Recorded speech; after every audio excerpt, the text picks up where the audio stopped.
بسم الله الرحمن الرحیم. د اسم متمکن اعراب دا پناه قسم باندې دي. مصنف رحمت الله علیه ترتیبوار دغه اقسام بیانوي. اوس پورې شپږ اقسام بیان شو، خو په یو خبره باندې ځان پوي کې هغه دا ده چې پنځم قسم د اعراب دا خاص دی تثنیه پورې او د هغې ملحقاتو پورې، او شپږم قسم د اعراب دا خاص دی جمع پورې، یعنی جمع مذکر سالم پورې او د هغې ملحقاتو پورې. نو چونکې تثنیه چې ده نو په دې کې هم همیشه دپاره په آخر کې نون راځي، همدغه شان جمع مذکر سالم چې ده په هغې کې هم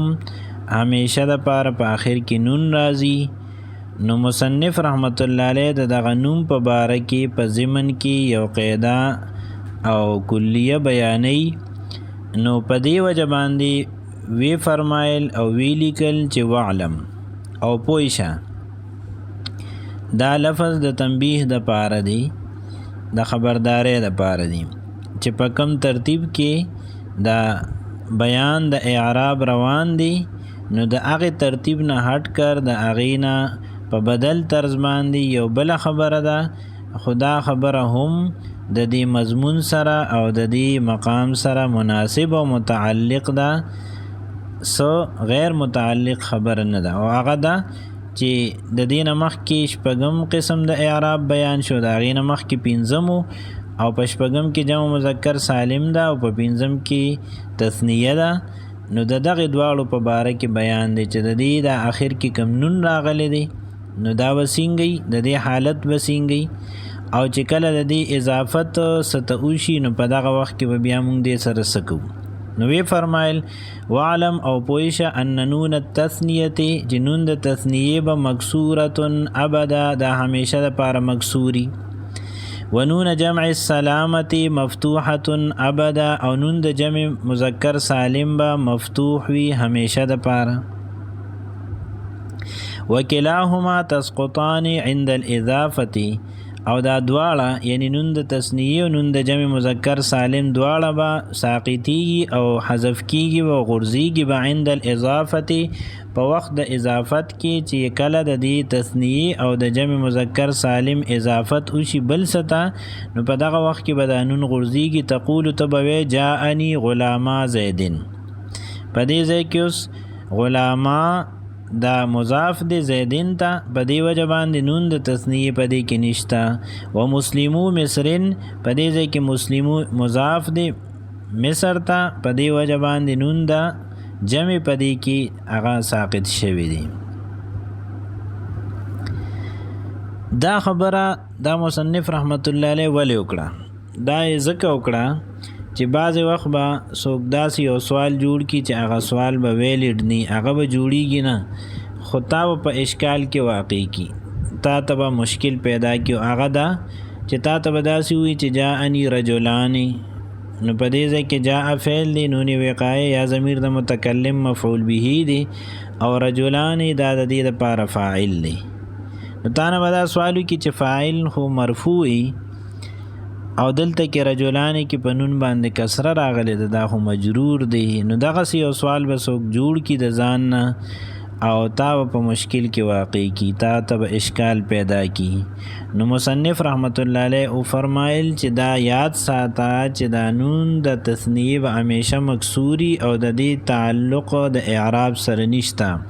ځکه د تثنیه اعراب بالحرکت نی، اعراب بالحرف دی.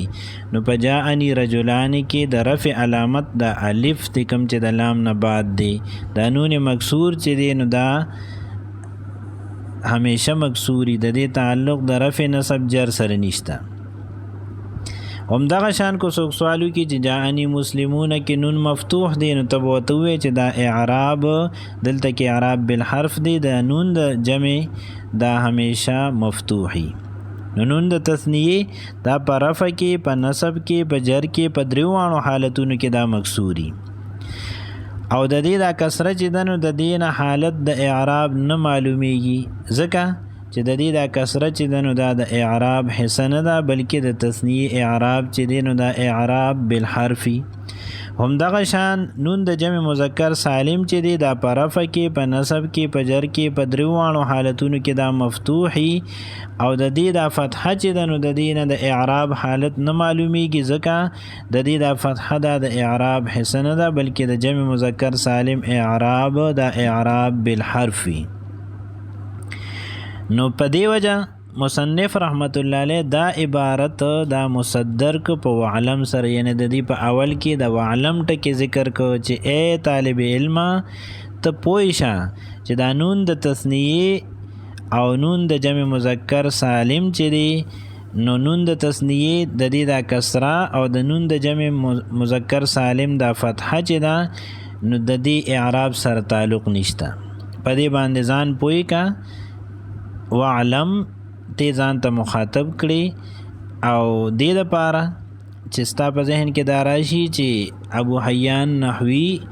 امام نحوه دومره لوی شخصیت هغه په وعلم سره تا ته خطاب کوي نو ته بالکل په دې ځای کې غفلت ونه کړي او دا خبره دا ځان سره نوٹ کا دا ځان سره یاد ساته او الله پاک دې درته کامل فهم او په دنیا کې او په آخرت کې کامیابی در نصیب کی.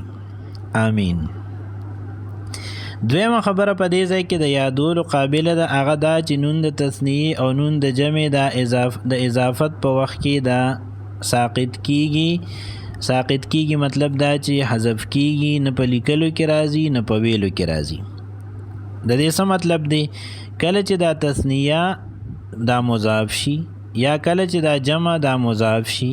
نو په دغه صورت کې به دا نون د تثنیه او نون د جمع مذکر سالم دا حذف کیږي او ساقط کیږي به. دا یو قاعده ده او د دې وجه سره دا ولې ساقط کیږي دا ولې حذف کیږي نو دا بالکل اسانه خبره ده. بالکل اسانه خبره څنګه ده هغه داسې چې دا نون د تثنیه او دا نون د جمع دا په تثنیه او په جمع کې ولې راځي نو دا پکې ذکر راځي چې په مفرد کې کم تنوین راتله نو هغه تنوین په تثنیه په جمع کې نه راځي نو دا د هغې په بدل کې راځي. نو نون د تثنیه دا بدل دی د هغه تنوین نه کم چې تنوین د مفرد په آخر کې راځي. همدغه شان دا نون د جمع دا بدل دی د هغې تنوین نه کم تنوین چې د دې د مفرد په آخر کې راځي. نو تاسو وګورئ د مفرد چې کم تنوین دی هغه د اضافت په وخت کې حذف کیږي لکه غلامون دی نو چې کله دی اضافت وشي نو غلام زیدن دا تنوین بیا نه ویل کیږي.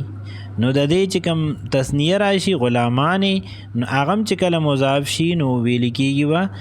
غلاما زیدن د نون تثنیه نه بغیر. همدغه شان مسلمون دی نو د مسلمون اضافت چې کله وشي نو دا تنوین نه ویل کیږي مسلم و مصرین ویل کیږي. نو کله چې د دې جمع راشي او د هغې اضافت وشي مسلمون نو هغې کې ممنون د جمع نه ویل کیږي مسلمو مصرین به ویل کیږي.